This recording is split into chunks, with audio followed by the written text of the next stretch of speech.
പരിശുദ്ധന്മാരുടെയും ശുദ്ധിമതികളുടെയും പെരുന്നാളുകൾ ആഘോഷിക്കുമ്പോൾ അവ കേവലം ഒരു ചരിത്ര സംഭവത്തിൻ്റെ അനുഷ്ഠാനമായിട്ട് നമ്മൾ അതിനെ ഒതുക്കുവാണെങ്കിൽ, പിതാക്കന്മാർ എന്തിനു വേണ്ടി ഈ ശുശ്രൂഷ നമ്മളെ വരമേൽപ്പിച്ചോ അതിൻ്റെ അർത്ഥവും അനുഭവവും നമുക്ക് നഷ്ടപ്പെട്ടു പോകുന്ന ഒരു രീതി ആയിരിക്കും. പരിശുദ്ധന്മാരുടെയും ശുദ്ധിമതികളുടെയും പെരുന്നാൾ ആഘോഷിക്കുമ്പോൾ ഇത് അവരുടെ പെരുന്നാൾ മാത്രമല്ല എന്ന് ഒരിക്കൽ കൂടി ഒന്ന് ഓർമ്മിപ്പിച്ചു കൊള്ളട്ടെ. കാരണം ഇത് നമ്മൾ ഏവരുടെയും കൂടി ഒരു പെരുന്നാളാണ്. അങ്ങനെയുള്ള ഒരു പ്രസ്താവനയുടെ പിൻപിൽ ഉള്ള ആ ഉദ്ദേശം, എപ്രകാരം പാപികളായിരിക്കുന്ന നമ്മളിൽ ഓരോരുത്തരും മൺചട്ടികളായിരിക്കുന്ന നമ്മളിൽ ദൈവത്തിൻ്റെ പരിശുദ്ധാത്മാവിനെ നൽകിക്കൊണ്ട് പാപത്തിൻ്റെ പതനത്തിൽ നിന്നും നമ്മളെ വലിച്ചു കയറ്റുവാൻ ദൈവത്തിൻ്റെ അളവറ്റ കൃപയ്ക്ക് സാധ്യമാകുന്നു എന്ന് തെളിയിക്കുന്ന ഉദാഹരണങ്ങളാണ് ഈ പരിശുദ്ധന്മാരും ശുദ്ധിമതികളും.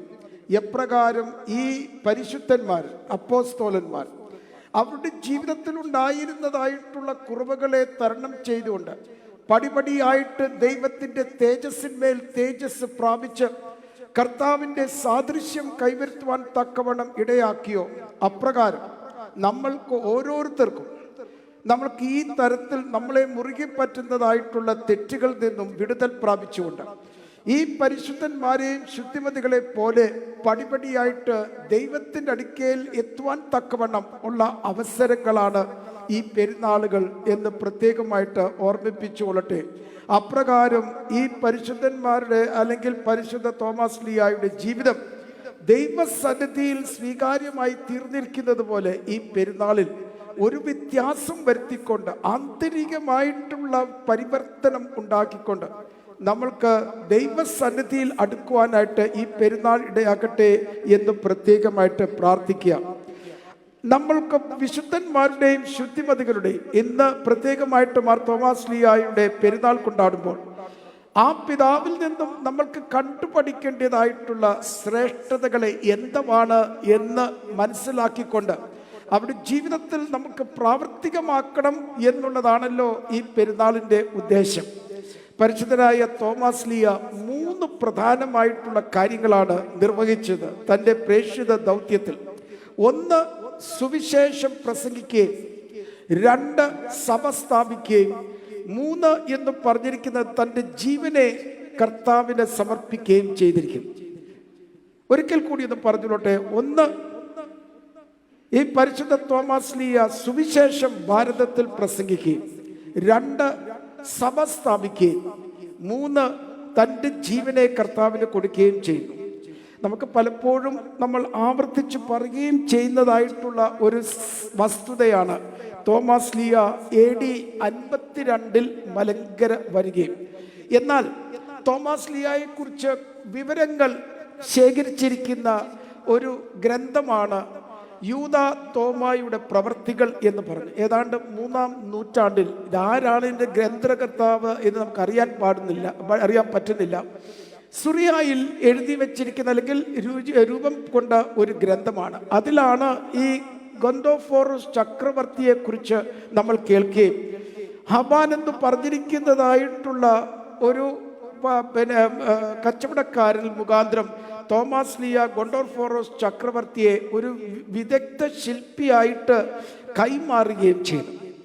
അപ്പോൾ ഗൊന്തോഫോറസ് ചക്രവർത്തി ഒരു മാളിക പണിയുവാൻ തക്കവണ്ണം തോമസ് ലീഹായെ ചുമതലപ്പെടുത്തി.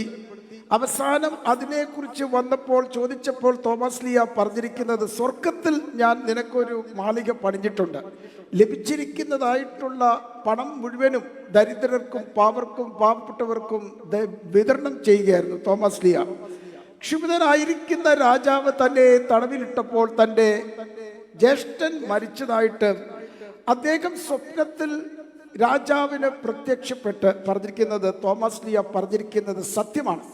ഞാൻ ഇവിടെ വന്നപ്പോഴത്തേക്ക് മനോഹരമായിരിക്കുന്ന ഒരു മാളിക ഞാൻ നിനക്ക് വേണ്ടി ഞാൻ ഇവിടെ കണ്ടിരിക്കുകയാണ്.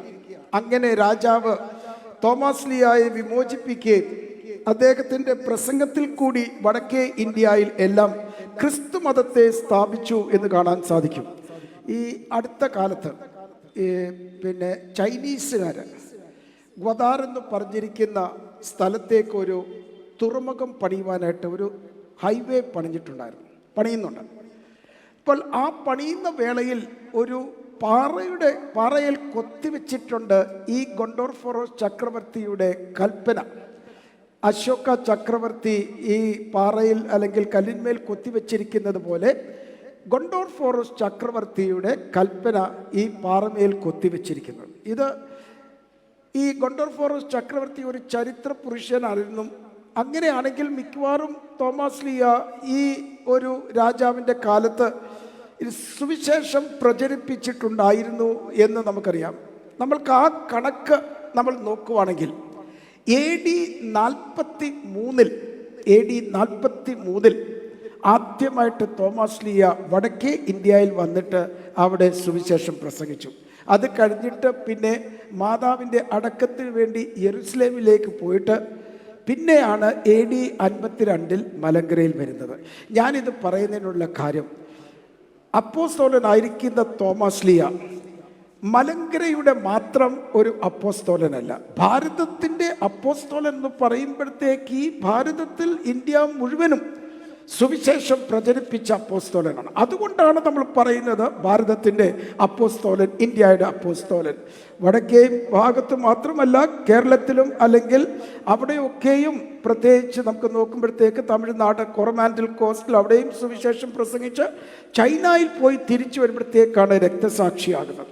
അങ്ങനെ സുവിശേഷം പ്രചരിപ്പിച്ച് ഈ നാട്ടിലുള്ളവർക്ക് ക്രിസ്തുമതം ഏതാണ്ട് യെരുസലേമിൽ നിന്ന് മറ്റു പ്രധാനമായിട്ടുള്ള കേന്ദ്രങ്ങളിൽ റോമിലും അന്ത്യോക്യയിലും ഒക്കെ സുവിശേഷം സ്ഥാപിതമായിരിക്കുന്ന അതേ സമയത്ത് ഇവിടെയും ഇന്ത്യയിൽ ഈ സുവിശേഷം തോമാസ് ലീയ പ്രചരിപ്പിച്ചു. കർത്താവിൽ വാത്സല്യമുള്ളവരെ, അങ്ങനെ ഇന്ന് നമ്മൾ ഈ പെരുന്നാൾ കൊണ്ടാടുമ്പോഴത്തേക്ക് സുവിശേഷം പ്രചരിപ്പിക്കുവാൻ കടപ്പെട്ടവരാണ്. കർത്താവ് പറഞ്ഞിരിക്കുന്നത്, എൻ്റെ പിതാവിനെ അയച്ചിരിക്കുന്നത് പോലെ ഞാനും നിങ്ങളെ അയച്ചിരിക്കും. അങ്ങനെയാണെങ്കിൽ ഈ സുവിശേഷം പ്രചരിപ്പിക്കുവാൻ നമ്മൾ കടപ്പെട്ടവരാണ്. അപ്പോൾ വാക്കാൽ നമ്മൾക്ക് സുവിശേഷം പ്രചരിപ്പിക്കുവാനായിട്ട് എളുപ്പമാണ്. അങ്ങനെയാണല്ലോ ചില ഇതര സഭകൾ സുവിശേഷം പ്രചരിക്കുന്നത്. പക്ഷെ അതല്ല നമ്മുടെ പൗരസ്ത്യ സഭയുടെ രീതി. അവനവൻ്റെ ജീവിതമാണ് ഏറ്റവും വലിയ സാക്ഷ്യം.